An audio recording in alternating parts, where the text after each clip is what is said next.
How y'all doing? So today we're gonna be talking about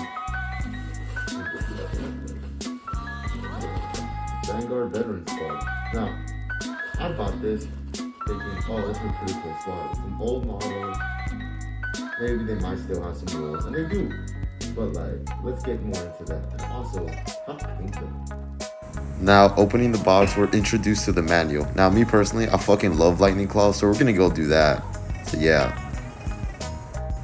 Now, we're gonna start off with the legs. Now, the legs are pretty okay in my opinion, so we're just gonna put the flat blade against the legs and cut. Now, the chest is a very simple and easy piece. It's literally just two pieces, front and back. But later on in the video, you see me fuck it up somehow. Now, getting these two pieces together is pretty simple. Just put some plastic cement on them.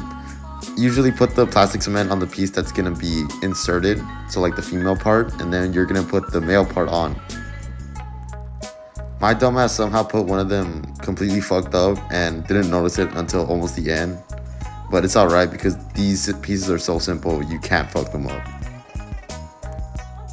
Now we gotta go take care of the mold lines. Now mold lines are like a thing that happens when they're machining these, so you can't really they can't get rid of them off the bat, so you have to do them yourself. And you just get a hobby knife or like a blade or anything that's kind of sharp, and you just like run it across it, and it should take it off. Now when there's like mold lines on top of ridges and sensitive bits, what you could do is get some plastic cement, put it on top of those ridges, wait for it to settle, and then just go over it with your hobby blade. And it usually works. Now, after connecting these two pieces together, they kind of actually look like a dude now and not just a mangled piece of plastic. Now, me personally, I'm not like the other Space Marine players, so I'm just going to get a bolter from one of the intercessor squads. And this is going to give it a more run and gun kind of feel to it. It looks like some dude just running through the battlefield, not knowing what the fuck's going on, just like kind of shooting everything and everyone that's in his way. Kind of like Doom or Rage. Now, since this is an old model, I'm just going to take off the scope of one of the curved magazines to give it a more classic feel. And to not be wasteful, I'm just going to put the scope on his backpack. Like, he's just carrying it with him, but he doesn't need it right now since everything is so close to him. So yeah, you're just going to glue them together, and they should look pretty awesome in my opinion. I love the old jump packs. The new ones are pretty okay, but I just love the classic design. Just big ass box. Now I'm gonna give this guy one fancy and one normal pauldron. The normal pauldron just comes from the intercessor squad, and if you don't have this box, what the fuck are you doing? It's literally the thing you're supposed to get, first thing you're supposed to get. I don't know how you don't have this box, and it comes with so many extra pieces that I probably still have extra pieces from my original box. Now, I'm just going to give him the beaky helmet because I don't really have that many beaky helmets in my army, so this will make him stand out. One thing that is kind of annoying about these older models is that the mold lines on the helmets kind of suck. They just go right across the entire fucking helmet and you just kind of have to deal with it. But if you use plastic cement and your knife, you should be good. Now, I'm not going to glue the jump pack yet for painter's sake, but I'm just giving it a dry fit to see if everything fits and nothing overlaps. Now, let's do something about that base, because let's be honest, it's boring as fuck. So we're going to get some 1.5 inch cork, and we're just going to put it on top and get a pair of scissors and cut a rough estimate on how big the base is. Now, once you get a piece you like, just put down some crazy glue and put down your piece and put a bit of pressure so it gets in all the creases and crevices. And once you do that, just start tearing the cork down in a downward pattern to make a cliff's edge.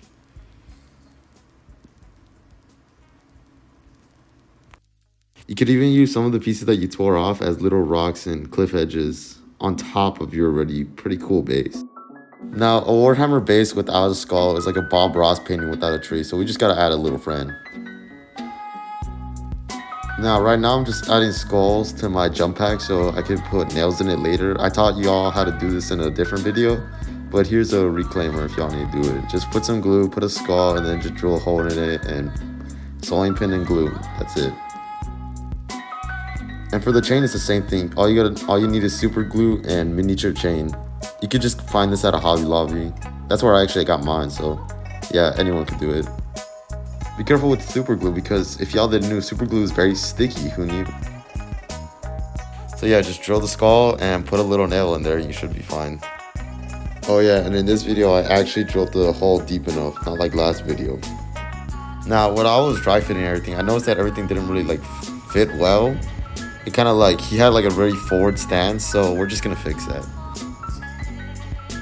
So we're just gonna cut up his tactical rock. That's what GW likes to call it, but it's literally just a rock.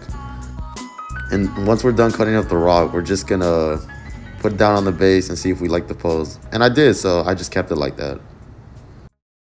Hey dipshit, why don't you stop buying models that you don't even know the rules to?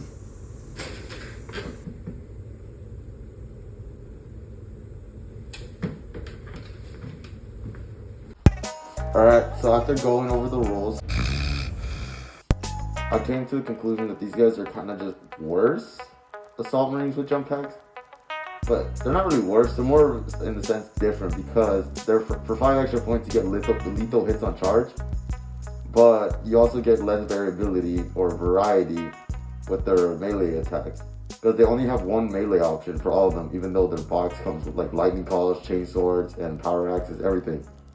But you only get like one weapon option for it, which is weird in my opinion, but it's probably because they're an old ass model and GW just doesn't want to deal with them anymore. They'll probably get thrown into Legends pretty soon, if not in like a year or two. As seen here, their Vanguard weapons are the only melee option they have. They actually have no variety. And their special rule is that they get lethal hits at the end of a charge. Now, that's okay, but in doing so, they sacrifice their variety in their weapons. And their melee weapons are okay in my opinion. So it's just 4 attacks, hitting on 3, strength 5, AP minus 1, 1 damage. To be honest, a Crusader squad could do way better than these guys. And even with 5 guys, it's only 420 attacks, which ain't even that good. Now, when it comes to the Assault Intercessor with jump packs, they have more variety in their attacks. For example, the Power Fist, which is just better than any of the Vanguard weapons in my opinion. And their special rule is that they could just do mortal wounds to something that they're charging, which is really good when you're trying to kill something fast and quick. But I already bought them, so let's go back to painting them. Priming the models is going to be very simple. It's just a black and then a white, and that's about it. Now, coming back inside, this is when things get complicated. So we're going to use Leviathan Blue, Black Templar, and Leviathan Medium to make a somewhat bluish, blackish color. And it works really good for Black Templars because black is very like matte. It's very plain Jane. So we're just trying to give it a bit of color. And then again, contrast paints work very well when you're doing it by section. Just go section by section. Feet, thighs, chest, arms. Just do one at a time. I really like these jump packs because they're very geometrical and they're really simple to paint. And it kind of makes them pop in a weird way. Once we're done with our black armor, we're going to get a rattling grime, and it's really good for metals. So you're just going to put it over all the metallic bits. So like the gun barrels, the little chest pieces, the chains on the chainsword, the chains themselves, some of the grills on the faces, and even like the little like camera on the beaky helmet. Now for the pauldrons, we're going to use a very simple mix of Wraithbone White and Corpse White. Now we're going to start off with Wraithbone White because it's a more bony white. And once we're done with that, we're going to layer a Corpse White on top of that to make it really pop white. Now for the rims of the pauldrons, we're going to use a pure red from Army Painter and a contrast paint known as Blood Angel to shade it. And for the bolter, we're going to use a Flash Gets Yellow to make it pop against the chainsword red.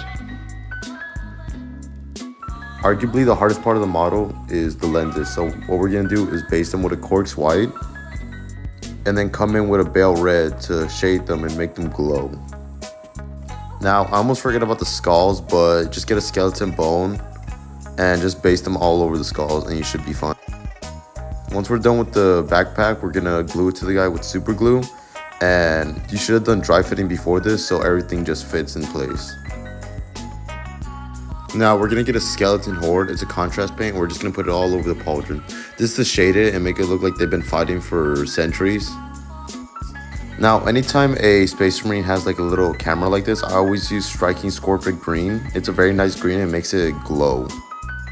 Alright, so now for my favorite part of the model, their lightning claws. So we're gonna base them with an Evil Sun Scarlet. After we're done with Evil Sun Scarlet, we're going to use Magadon Flame, and we're going to put it more towards the center to give it a gradient. And this is a layer by layer process, so it might take a while, but I think the end result is totally worth it. Once we're done with Magadon Flame, we're going to move on to a watered down Flash Gets Yellow, and we're just going to put this at the base of the blades. And you're going to use it very sparingly because it could overpower the work you've already done. Once you're done with Flash Gets Yellow, you're going to move on to Quartz White, and you're going to put it at the very, very base of the blade, and you got to make sure you don't overpower any of your colors. Now for the messiest part of painting, you're going to use Atrax Earthshade, and you're just going to put it all over the base. This is literally just to make it look not black and white, basically. And you're just going to splooge it everywhere. And once you're done with that, you're just going to paint the rims black, and you should be done. Hey, editor here. Yeah, this dipshit forgot one of the steps, and that you're supposed to dry brush silver on all the parts that we painted rattling grime. So yeah, just coming in here to tell y'all that. Wow, I can't believe you actually painted them. Thanks for watching, and don't forget to like and subscribe.